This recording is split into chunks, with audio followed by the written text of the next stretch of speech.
Look at me! I'm dead! A dead historian ready to brighten your day with some gruesome-ass tales of the past. It is the Halloween season after all.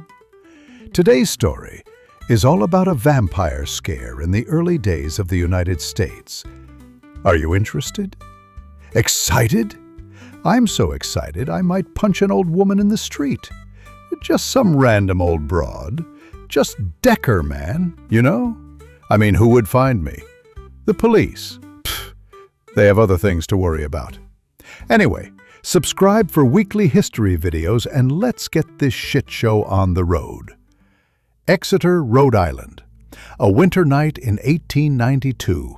Lanterns hiss, breath plumes white.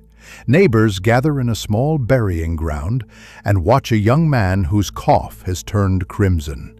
He is dying of what they call consumption, wasting away, as if something were feeding on him from the grave.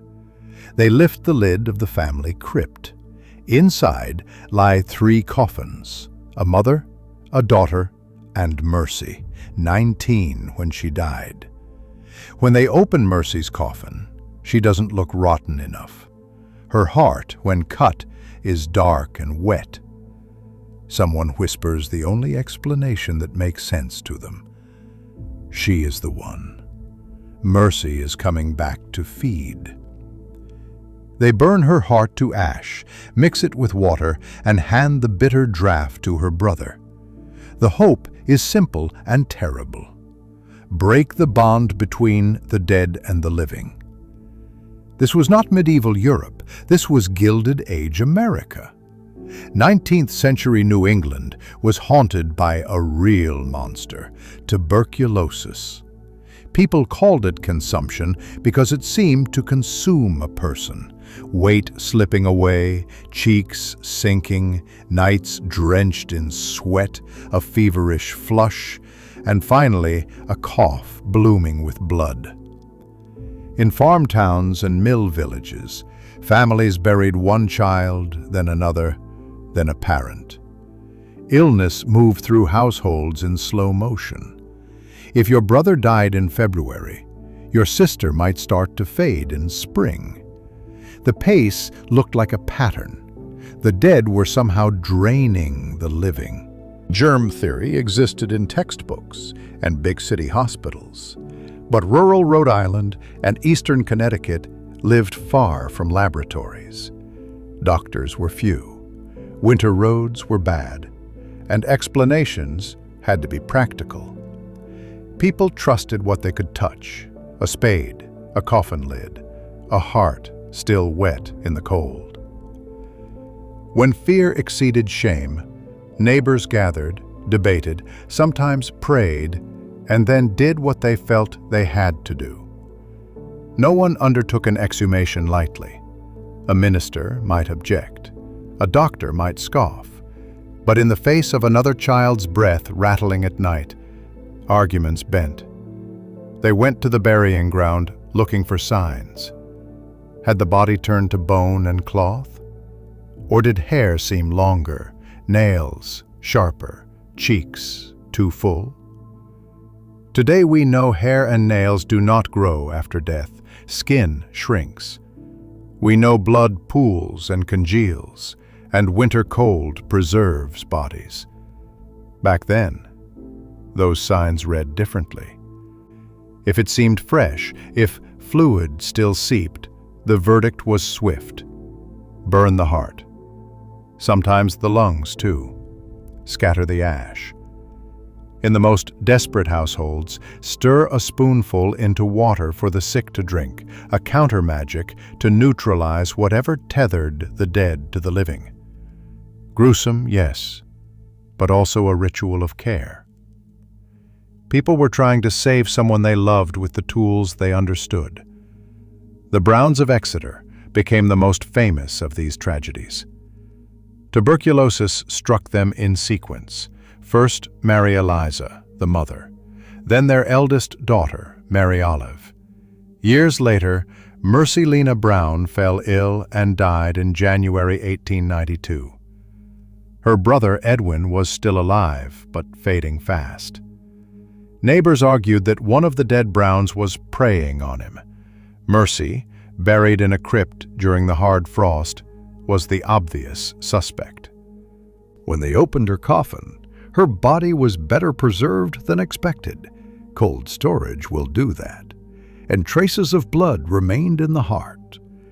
They removed it. They burned it. They mixed the ashes into a tonic and gave it to Edwin. It did not work. He died that spring. But the ritual left a mark that outlived the Browns. Newspaper reporters swarmed. Big city readers chuckled or shuddered. "Vampires in New England," the headlines winked. One Rhode Island community's fear became a national spectacle. Exeter had seen this before. Local stories reached back to the 1790s when a farmer named Stukely Tillinghast lost several children in quick succession. According to retellings, one sick daughter claimed her dead siblings visited at night, sitting on her chest, pressing the life out of her. Dreams, surely, but dreams and grief often blend. The Tillinghasts exhumed. They handled the remains. They enacted the same ritual performed a century later for Mercy Brown. Families, grasping for control amid catastrophe, made a pattern into tradition. Archaeology has given us a grave that whispers the same story. In Griswold, Connecticut, workers uncovered a small family cemetery. One skeleton, known as J.B. from coffin initials, was strange. The skull had been removed and placed atop the ribs. The femurs were crossed below, arranged like the bones on a pirate flag. This was not random disturbance. It was deliberate. After burial, someone opened J.B.'s grave, took apart his skeleton, and reassembled it to stop him from rising. That bonework aligns with New England's anti-vampire rites. Radiocarbon and clothing hardware date the burial to the early 19th century, at the height of the consumption era. Archaeology, folklore, and medicine intersect. One community, one grave, a silent affirmation of a fear they never wrote down plainly.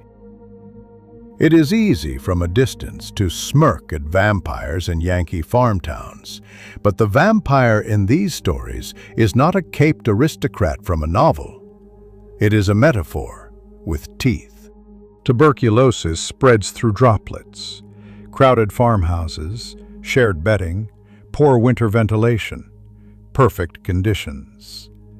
After the first death, the incubation period guaranteed more. To observers, the dead seemed causally linked to the next death, as if passing along a portion of illness each night. Winter made everything stranger. Bodies kept in crypts did not rot quickly. Blood looked fresh when it thawed. Gas in the gut could tighten clothing. All the eerie proof people feared was the biology we expect in cold graves. Beneath it ran a current of folk practice, protective rites meant to ward off harm. Protestant New Englanders were not immune to Old World habits. They used different words and kept it quieter. Clergy varied. Some condemned exhumations as superstition or desecration. Others, feeling the weight of grief, turned aside and let neighbors do what they believed might help. A few doctors protested publicly that such acts could not cure consumption, but they had little to offer beyond rest, clean air, and prayer. The ritual, at least, gave a family something to do. The newspaper world loved the contradiction. Modern America entertaining medieval fears. Reporters printed vivid accounts of night burials, singed organs, and witch-like neighbors. The story traveled far. In dime novels and parlors, people repeated the tale of Mercy Brown until it became something larger than a local tragedy. It became folklore. To separate fog from bone, Some things are myth, others fact. New Englanders did sometimes feed ash tonics to the sick, but it was not universal. Burning the heart was often the final act. This was not a Catholic or immigrant superstition transplanted intact. The best documented cases come from Protestant Yankee communities in Rhode Island and eastern Connecticut. America at large did not believe in vampires. These were clustered pockets tied to tuberculosis outbreaks, limited medical access, and particular local traditions.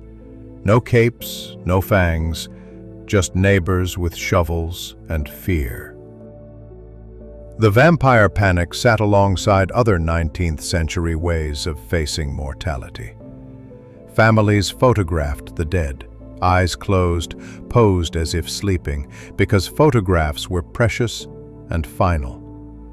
Mothers wove hair from the deceased into brooches and wreaths.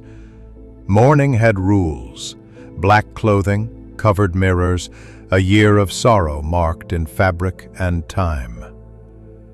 Against that backdrop, opening a grave to break an unseen bond made emotional sense. It was one more ritual in a culture already thick with rituals of loss. No wonder the practice clung to communities until public health offered a better path. By the late 19th century, laboratory science accelerated. Robert Koch identified the tubercle bacillus in 1882. Urban boards of health pushed for ventilation, spittoons, and sanatoriums. Milk pasteurization and better housing chipped away at the disease's spread. As explanations improved, the old cure lost its power. Not overnight. The last documented New England exhumations brushed the 1890s, but steadily. In the 20th century, antibiotics would redraw the map of tuberculosis. The vampire, as a metaphor for dread and helplessness, was outpaced by medicine. Mercy Brown never asked to be a symbol, but her name endures in museum labels, articles, and fiction. Some speculate that news of her case traveled far enough to inspire writers abroad. Whether or not that is true, her story travels in another way. It becomes a mirror. When we retell it, we are really talking about how people face what they cannot control, how communities look for agency when medicine fails, how love drives desperate acts.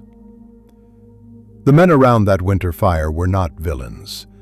They were fathers and friends, burning a heart because they could not bear to lose another one. If you visit the cemetery today, the stones are quiet. The Brown family plot is a patch of grass among many. No lanterns, no spades, just lichen and names.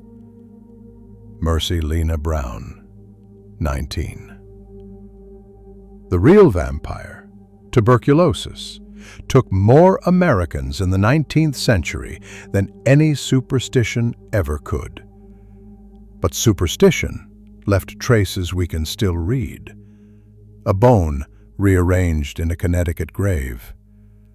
Scorched earth beside a rural headstone. A newspaper clipping that smirks at neighbors we should probably understand. The story of America's vampire panic is not about monsters in the dark. It is about the human need to act against dread. The rituals we invent when science has not reached us yet. And the ways grief, in any century, asks for a cure, whether or not we have one. Well, that's the story. Was it frightening? Good. Now go clean yourself up. But before you wash your poopy underwear, subscribe. I need friends. Or maybe some alcohol will do, I don't know. See you next week.